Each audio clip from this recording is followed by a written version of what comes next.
Today's Sunday Plan with Me video is all about a Google Calendar hack that I use when I'm planning for anniversaries, birthdays, and other special occasions. So if you want to find out how to easily plan for these kind of events, stay tuned and I will share it with you. So I am obsessed with using Google Calendar. I love it for planning out my days and scheduling out events, tasks, appointments, meetings, basically anything that I need to get done on a day-to-day basis or remind myself of, it gets scheduled into my Google Calendar, either through syncing it with my Trello boards or just me putting it into my Google Calendar. And so I wanted to share with you today how you can go about planning out and being more organized when it comes to birthdays, special occasions, and anniversaries for your friends, families, anyone you need to plan for. So I'm going to dive into my Google Calendar and show you exactly what I'm talking about.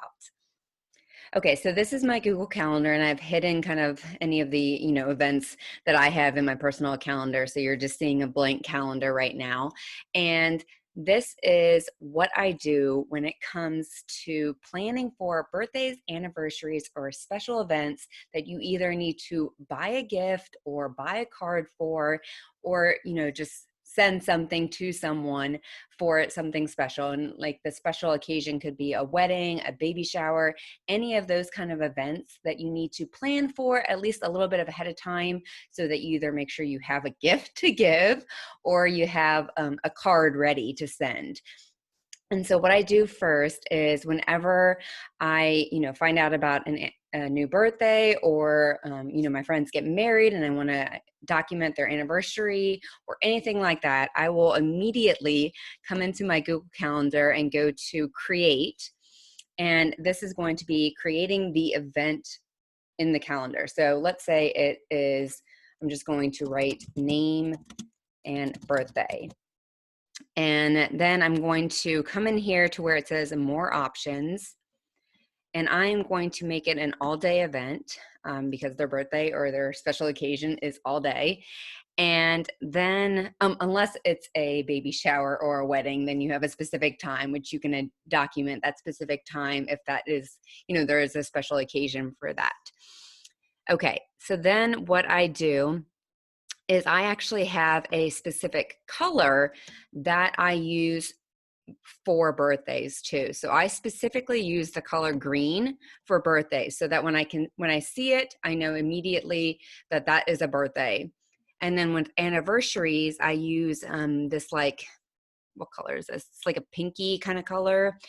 And then for any kind of social event, so that could be the wedding or the baby shower or anything like that, I use one of the blue colors. So that's kind of how I do it.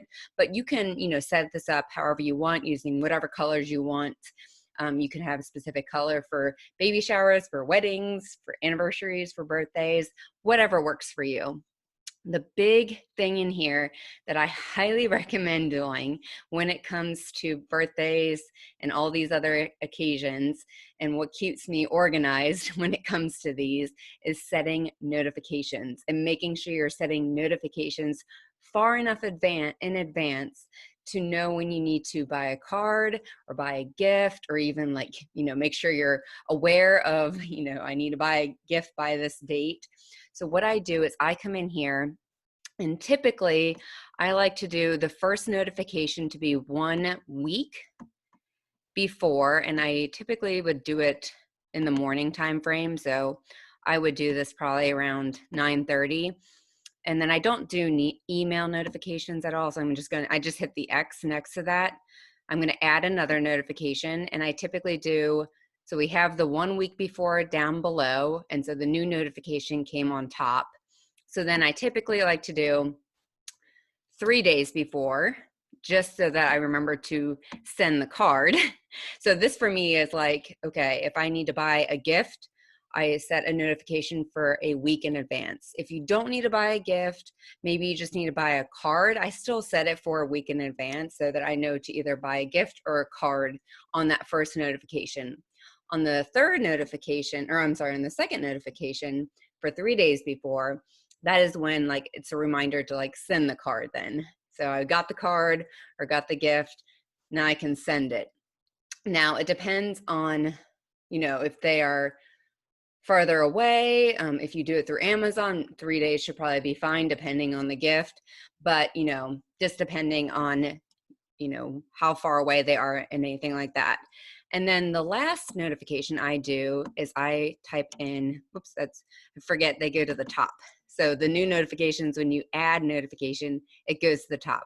So I typically do 0 days before at 9 a.m. So that is on the day of, it will notify me so that I can either, you know, call them or text them or, you know, whatever kind of notification I want to give them on their birthday as well. So I've already sent the card, I've already got the gift. Now I can just, you know, say happy birthday.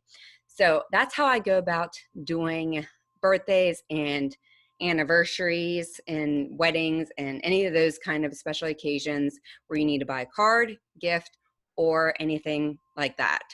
And so that just was what works best for me, so that I get those notifications in the correct kind of time frame. Because personally for me, I know that that first notification is going to be start looking for a gift or buy a card or buy a gift, you know. So I have that in my mind that that happens then. The second notification is I need to send that gift or card. So that's just like the order of importance for me. It could be completely different for you. You might want to do different time periods then, but that's just what works best for me. So I save that, but right now I do have my social events hidden. So it is part of the social events. So it will actually show up at the top. And I'm just going to show you like a little bit of a screenshot of that. That's what it would look like at the top for the, you know, Thursday event, the name, and then the birthday. You would see that at the very top because that is where, you know, all of the notifications for day long or all day events go, is at the very top. So that's how it will look in your Google Calendar.